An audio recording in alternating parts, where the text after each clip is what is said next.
Great day, great day. What is going on, world? Beautiful world. It's a beautiful day here. Another beautiful day in Atlanta. Just want to come through and bless the folks real quick with some information. A little bit of wealth philosophy. Now, I will say, if you're watching this after this live, if you're seeing this after the fact, this is one of those videos that may not be for everyone. Yes, I love to touch universal subjects. I like to discuss things that anyone can use and fuel their lifestyle. But this particular topic, this is not a topic for everyone because not everyone wants to become wealthy. And I get that. Not everybody has that goal. So this is specifically for people who are studying wealth, who are aspiring to generate north of 6 figures. This is for them. So let's have a little bit of wealth philosophy talk. Now, I love philosophy because I've come to learn that everything that you attract in your life is based off of your philosophy, right? Whatever your BS is, whatever your belief system, you're going to attract the things into your life based on your belief system. So philosophy is important because whatever your philosophy is, that's basically how your life is going to unfold. So let's talk about a little bit of wealth philosophy. More specifically, I want to talk about a philosophy that I was exposed to not too long ago, but once I learned it, furthermore, applied it, right? Because I didn't want to just understand it. I wanted to overstand it, understand it. I wanted to know this through and through. As a matter of fact, my mentor who taught it to me, his name is Jim Rohn, when I would hear him discussing this philosophy, I wanted to complete his sentences, right? I wanted to know exactly what he was talking about. So this first thing is just so important. Is a philosophy that if you just embark, if it's a philosophy that you adhere to, it's going to generate wealth for you, period. So again, I understand that that's not everyone's goal. I totally understand. But if it's your goal, then I would look at this philosophy. So that being said, this philosophy is profits are better than wages. Profits over wages. Now, somebody will hear this and they immediately start looking at this like, oh, you're bashing wages or you're bashing jobs or anything like that. And that's really not the case. I promise you it's not the case. In fact, I'm not down on jobs, but I'm definitely up on opportunity. But this information is just educational, so just take it in. Take it with a grain of salt. But profits over wages. But let's talk about that. Because you have to understand that wages are good, right? Wages are fine. They're fine. But profits are super fine. And it's true. Let me tell you why. Wages will help you earn a living. Wages will help you earn a living. Profits will help you earn a fortune. So once again, a living is fine. There's nothing wrong with making a living, earning a living. Okay? But a fortune is super fine. So this is important. So again, we're talking about your philosophy because your life is going to unfold based off of your philosophy. So incorporate this philosophy into your lifestyle and I guarantee you, you'll attract more wealth. So profits over wages. Okay? Because when you're working for wages, you're working to earn a living. So let's say that's your job. When you're going to work, you're working to earn a living. Again, there's nothing wrong with that. When you're working for profits, you're looking to earn fortunes. Okay? Now, when you're working for a living, which most people are doing, right? Most people are working for a living. Here's the thing. And this is why you'll never generate wealth by working a job. Again, there's nothing wrong with working a job. But if your goal is wealth, a job is not for you. So when you are working for a living, you're working for wages. Think about this. 68% of people who only work one job don't have $1,000 in their bank account right now unless it's payday or tax return. So that's saying that most people don't have $1,000 in their bank account right now. That's working a job. So most people who are spending their time working for a living are not even getting a living. And I really hope this is sinking in with somebody, right? Most people who are working for a living are not earning a living because 68% or more of people who are working for a living are living check to check. How can I be working a job, getting paid check to check, I'm waiting for the next check. I'm living check to check. I'm working a job to earn a living that I'm barely doing. So this is why that just doesn't work. Some people would say it's a scam, right? It just doesn't work. At least, again, not for when you're generating wealth. If you just want to live check to check or just want to get by, then yes, that's the way to go. Okay? So most people who are working for wages, who are working to earn a living, are barely making a living. That's so hard to me, especially when their plan is to do that for 40 years with hopes of retiring at the end of that. To me, that's very difficult, but to each his own. Okay? But look at this. Let's try this. Look at the power of part-time versus full-time. Right? Part-time versus full-time. And I bring this up because if we can alter the way you might look at part-time, this might help you generate wealth a little bit sooner. Now, sure, there's no such thing as a get rich quick, even though that all depends on what your idea of rich is, and also depends on what your idea of quick is. Right? Because I'm actually part of an organization that has helped over 7 people become millionaires in 20 months. Now, for some people, 20 months isn't quick. And for other people, $1 million isn't rich. Whereas other people will know that a lot of people won't even see 6 figures in their whole lifetime. As a matter of fact, only 3 to 5% of the world ever see 6 figures their whole lifetime. So for 7 people to knock that out in 20 months, I think it's powerful. Now, that was just the extreme, because 70 people made 6 figures in 20 months and less. So I'm just saying this because, again, we want to put things in perspective, because many of them did that part-time. So when we're talking about looking at full-time and part-time in a certain perspective, most people are working full-time on their job. They're working full-time to earn a living, even though they're not. And they're spending no time on their fortune. And why this is so important for you who's listening and you really feel this, this is so important because most of the time when we work a job, we go to a job and we give them all of our time. We give them all of our energy. As a matter of fact, we'll clock out of that job, go home, and bring that job home with us. Right? We're still thinking about that job. We have to go to bed a certain time because we have to wake up tomorrow for that job. We may not do certain things with our family because we have to do things. We have to be ready for our job.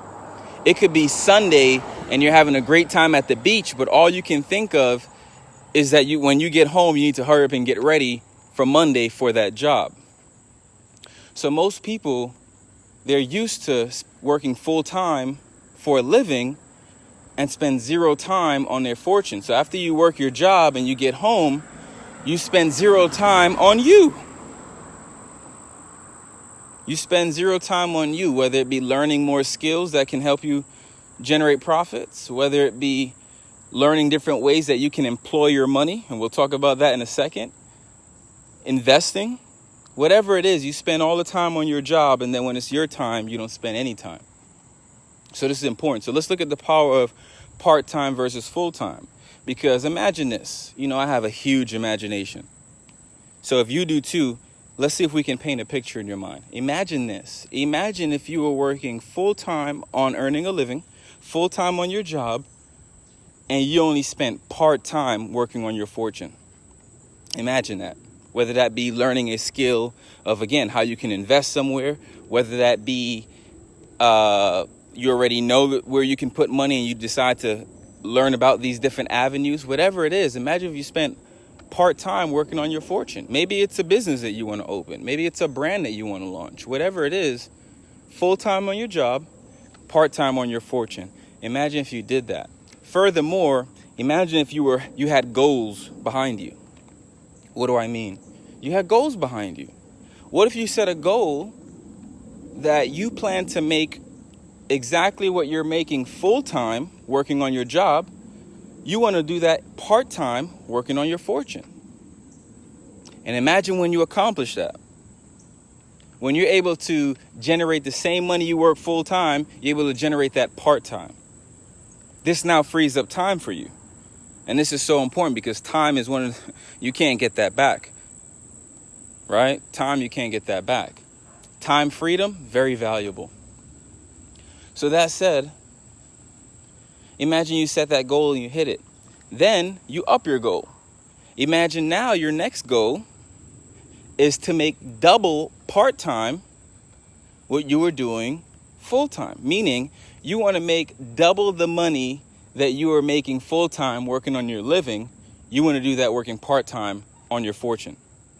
Imagine you set this goal.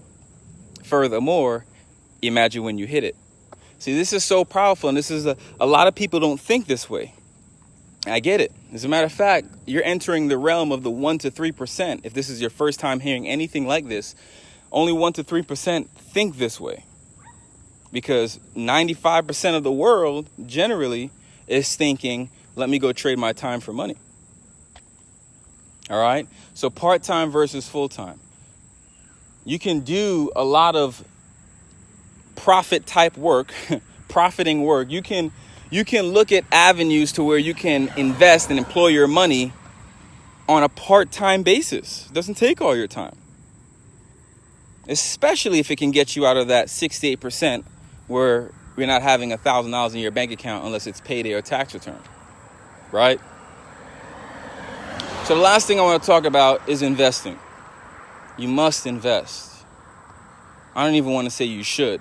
If you're talking about wealth generation, generational wealth, you must invest. Meaning, you need to employ money. Right? Not investing your time. Sure, you got to do that. I'm not talking about that, though. We're talking about money energy right now. So you must invest.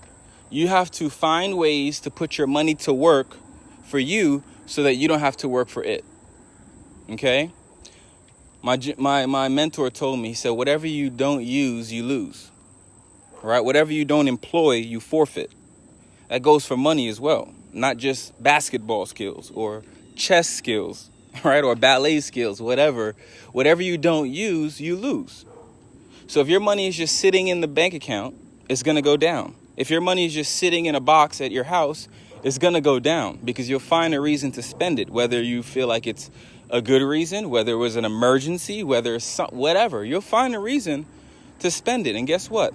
The minute money leaves your hand and goes into someone else's hand, it stops working for you and it begins working for them. This is so important. The minute money leaves your hand and goes into someone else's hand, it stops working for you and now is going to work for them. Okay? So you want to put your money to work. Now, there's different ways of putting your money to work. It could be real estate, right? You could buy and sell property. It could be the stock market, where you can buy and sell companies. It could be so many different ways. Either way, what you want to do is begin to educate yourself so that you become more aware of opportunities when they present themselves so you can take advantage of them. So you want to invest. Put your money to work so you don't have to work for it. Because if you've never heard this before, if you don't find a way to make money in your sleep, you're going to work until you're dead. So if you don't find a way to put your money to work so it starts working for you, you'll always be working for it. There's only 24 hours in a day. So it doesn't matter how much you get paid from your wage, from your job. It doesn't matter how much you get paid. Or even if you were self-employed and you were charging people for your services. You have to show up to get paid. So it doesn't matter how much you make, how much you get paid, you're always limited on how much time you can give because there's only 24 hours in a day. So you want to find a way to get that thing automated. Okay? And if your money's not growing, then more than likely it's blowing. Like, you're blowing it. If you're not growing it, you're blowing it. So this is really important. Now, one of the myths or some of the reasons that people will hold back from investing, right? They'll say, oh, you can't invest. You have to have a lot of money to invest. This is one of the things that people tell themselves, because excuses always sound good to the person who's making them up, right?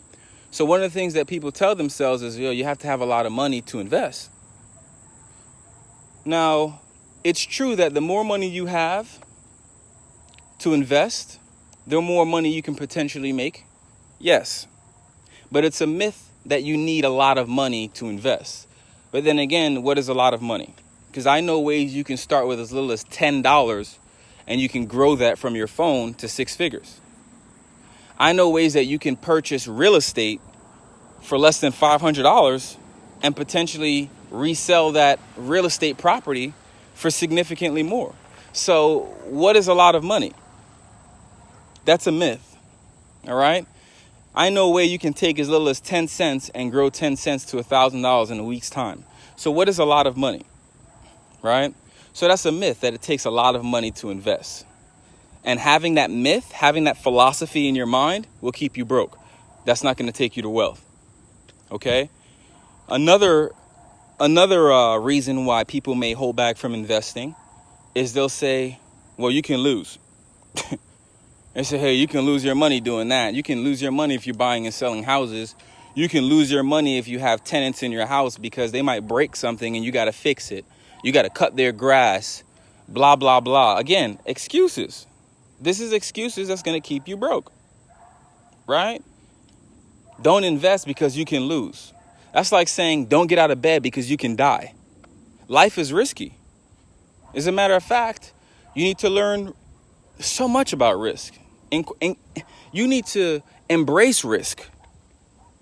If risk was a girl and you were a guy, risk needs to be in your house. Period. This is so important because life is risky. Life is risky. The minute you get out of bed, the minute you leave your house, that risk goes through the roof. If anything, future millionaire, you want to take more risk, because more risk, more reward. You want to take more risk. Now, don't get me wrong. You want to analyze risk. Nobody's talking about gambling right now, right? You want to make sure that you analyze your risk, but at the same time, you want to take risk. Okay? So that's one of the myths. They say, oh, you can lose. Yes, you can lose. Anytime you invest, you can lose. But any real investor is not investing to lose. In fact, they're not even thinking about losing. That's not even on their mind. Any real investor is not going to think about anything that they don't want. They're not going to think about anything they don't want. And that's a secret, by the way. That's a secret. But any real investor is going to be looking for ROI, which is a return on investment. Not a return of their investment. They don't want a return on their investment. But that being said, guys, I don't want to overcook the grits. Just want to give you guys a little bit of fuel so you can fuel your finances, right? This is a little bit of wealth philosophy. Again, this is not for everyone. So if you have no goals of generating wealth and you stayed this long, maybe those goals change. Hopefully this information blessed you, right? Hopefully this information blessed you. And if you're seeing this on YouTube and you're liking this content, make sure you hit subscribe, slap the bell so you can be notified. And if you want ideas and you want encouragement, you need a direction of where you can go to invest, where you can go to study the things that I've studied, or even things that's going to either fuel your lifestyle or fuel your finances, right? Or both, then just reach out to me. I'm happy to point you in the direction of winners. But that being said, guys, I appreciate your time. I appreciate your ear. As always, the goal is to help 3 people. So if at least 2 people got on this and got some value, my job is done. I will see you at the bank and the beach. Y'all stay blessed. Peace.